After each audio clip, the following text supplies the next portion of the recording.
والمرسلین وعلى آلہ واصحابہ اجمعین ومن تبعہم بإحسان الی یوم الدین وبعد۔ معزز سامعین، ہم لوگوں نے حضرت عبداللہ بن عباس رضی اللہ تعالی عنہما والی حدیث پڑھی اور سنی۔ اس حدیث میں جتنے بھی جملے ہیں سب اساسیات، مبادیات اور ثوابت کی حیثیت رکھتے ہیں۔ اس حدیث کا ہر جملہ قانون الہی ہے، اور ہم سب کو پتہ ہے کہ اللہ رب العالمین کے قانون میں کسی طرح کی کوئی ترمیم نہیں ہوتی، کوئی تبدیلی نہیں ہوتی، اب وہ منسوخ ہونے والا نہیں ہے۔ اس لیے ہمیں اور آپ کو حدیث کا جو بھی مضمون اور مفہوم ہے اس پر مکمل ایمان ہونا چاہیے، ہمارا اس پر مکمل یقین ہونا چاہیے۔ قرآن کا مطالعہ اگر بغور کریں گے تو گاہے بگاہے اس طرح کا نظام ملے گا، اور اللہ رب العالمین نے فرمایا وَتَمَّتْ كَلِمَةُ رَبِّكَ صِدْقًا وَعَدْلًا لَا مُبَدِّلَ لِكَلِمَاتِهِ۔ اللہ رب العالمین کے قانون میں کوئی تبدیلی ہونے والی نہیں ہے۔ چنانچہ مثال کے طور پہ دیکھیے، أَفَنَجْعَلُ الْمُسْلِمِينَ كَالْمُجْرِمِينَ، مسلمان اور مجرم کیا دونوں برابر ہو سکتے ہیں؟ اس لیے دونوں برابر نہیں ہو سکتے کہ اللہ رب العالمین کی یہاں انصاف کا نظام ہے، تو جو مسلمان ہے وہ اور جو مجرم ہے وہ دونوں برابر ہو ہی نہیں سکتے۔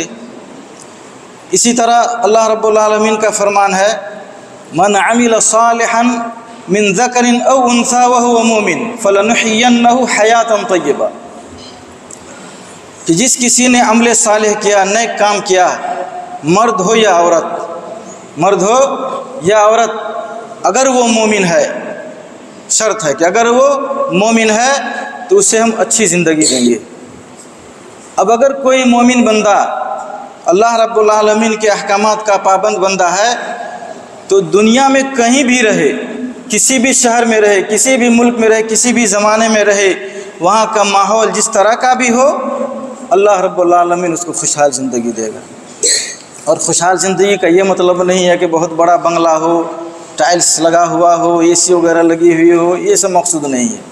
اچھی زندگی جس میں سعادت ہو، جس میں اطمینان ہو، خوشبختی ہو۔ اسی طرح پڑھتے جائیں گے قرآن تو بے شمار آیتیں آپ کو ملیں گی اس طرح کی، تو اسی طرح اس حدیث میں جو بھی جملہ ہے وہ قانون الہی کی حیثیت رکھتا ہے، اور اس قانون میں کسی طرح کی کوئی تبدیلی ہونے والی نہیں ہے۔ مومن کے برعکس اللہ رب العالمین نے فرمایا وَمَنْ أَعْرَضَ عَنْ ذِكْرِي فَإِنَّ لَهُ مَعِيشَةً ضَنْكًا۔ اب اللہ رب العالمین کے واجبات و فرائض سے جو بندہ اعراض کرے گا تو اس کے لیے زندگی دوبھر ہو جائے گی۔ یہ نظام ہے۔ اس لیے ہمارا اور آپ کا ایمان ہونا چاہیے کہ فرائض و واجبات کی ادائیگی کریں گے تو اللہ رب العالمین ہمیں اپنے حفظ و امان ملے گا، ہم راہ مستقیم پر رہیں گے، سیدھی راہ پر رہیں گے، کتاب و سنت کے مطابق زندگی گزاریں گے، ہمیں سعادت نصیب ہوگی، ہمیں اطمینان بخش زندگی نصیب ہوگی، ہمیں اللہ رب العالمین اپنے حفظ و امان میں رکھے گا۔ یہ ہے نظام۔ اللہ رب العالمین سے مانگنا ہے جو کچھ مانگا ہے، اس لیے کہ جو کچھ بھی ہے وہ اللہ رب العالمین کی ملکیت ہے، ہر چیز پر اللہ رب العالمین قادر ہے۔ ذرا غور کیجئے، بنو امیہ کا بادشاہ ہشام بن عبد الملک حج کرنے کے لیے مکہ جب جاتے ہیں وہ، تو خانہ کعبہ میں ان کی ملاقات ہو جاتی ہے حضرت عمر بن خطاب کے پوتے سالم سے۔ وہ بیٹھے ہوتے ہیں، پھٹا پرانا کپڑا ہوتا ہے، کوئی بتلاتا ہے کہ یہ حضرت عمر کے پوتے ہیں۔ وہ عرض کرتے ہیں کہ اگر آپ کو کسی چیز کی ضرورت ہو تو بتلائیے۔ تو کیا کہتے ہیں کہ اللہ کے گھر میں رہ کر اللہ کے علاوہ کسی سے مانگوں، یہ تو شرم کی بات ہے۔ اللہ اکبر، کتنی بڑی بات ہے، ذرا دیکھیے، ملاحظہ کیجیے ذرا۔ اللہ کے گھر میں رہ کر اللہ کے علاوہ کسی اور سے مانگوں، یہ تو شرم کی بات ہے۔ ہشام بن عبد الملک انتظار کرنے لگے کہ مسجد سے باہر جائیں گے تب ان سے کہا جائے گا۔ جب وہ نکلے تو ان کے پیچھے پیچھے وہ بھی ہو لیے، مسجد کے باہر جا کے کہتے ہیں کہ اب آپ کو کوئی ضرورت ہو تو بولیے۔ تو کہتے ہیں کہ جو ضرورتوں کے مالک ہیں میں نے ان سے کبھی مانگا ہی نہیں، اور جو مالک نہیں ہے اسے جاؤ مانگنے کے لیے۔ پھر بھی اس بندے نے اصرار کیا، الہا کیا، تو کہا کہ اچھا ٹھیک ہے، اگر آپ دینا ہی چاہتے ہیں تو مجھے جہنم سے بچا کر جنت میں داخل کر دیجیے۔ تو کہا یہ میرے بس کی تو بات ہے ہی نہیں۔ تو کہا پھر مجھے کوئی انٹرسٹ نہیں ہے آپ میں۔ اللہ والے لوگ ایسے ہوتے ہیں۔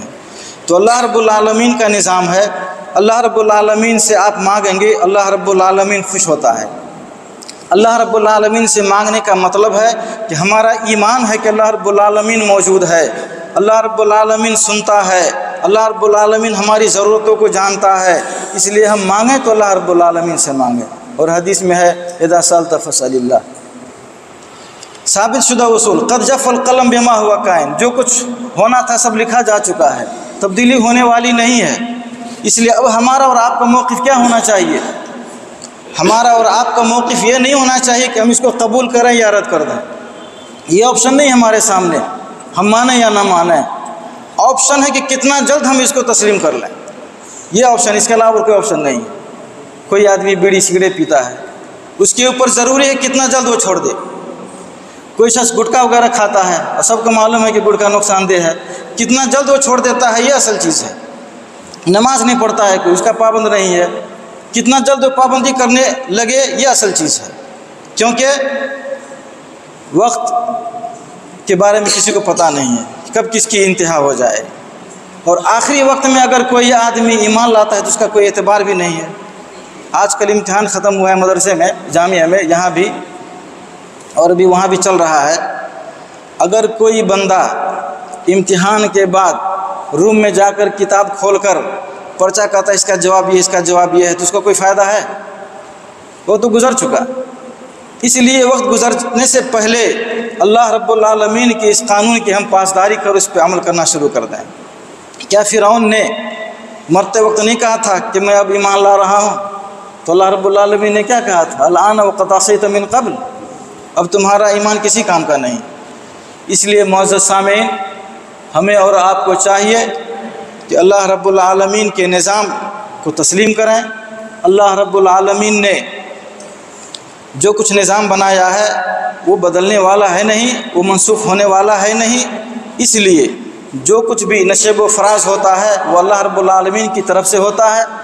کوئی مکر و فریب کسی کے خلاف کر رہا ہے تو اس کو بھی باز آ جانا چاہیے۔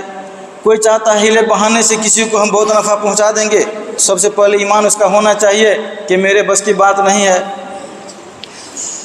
اللہ رب العالمین کے نظام پر ایمان لاتے ہوئے جیسے بھی شادی وغیرہ کا ماحول ہے تو اللہ رب العالمین اللہ کے رسول صلی اللہ علیہ وسلم کی ہدایت و تعلیمات کے مطابق رشتہ کریں گے، وہ رشتہ بابرکت ہوگا۔ اس ازدواجی زندگی میں نیک بختی اور سعادت ہوگی۔ کوئی کاروبار کر رہا ہے، کاروبار کے لیے اپنا اصول کتاب و سنت کی روشنی کے مطابق بناتا ہے، اس کا مال ہر طرح کی آفت و مصیبت سے محفوظ رہے گا۔ اگر کوئی بندہ کھانے پینے سے اس کا تعلق ہے تو حلال اگر کھاتا ہے تو اس کا جسم ہر طرح کی مصیبت و آفت سے محفوظ رہے گا۔ اور اس کی طرف اس سے پہلے میں نے اشارہ بھی کیا تھا۔ اللہ رب العالمین سے دعا ہے کہ اللہ رب العالمین ہم لوگوں کو کتاب و سنت کی بات سننے اور اس پر عمل کرنے کی توفیق عطا فرمائے۔ آمین وآخر دعوانا الحمدللہ رب العالمین۔ مشرب مہر و وفا ہے مسلک اہل حدیث، جادہ صدق و صفا ہے مسلک اہل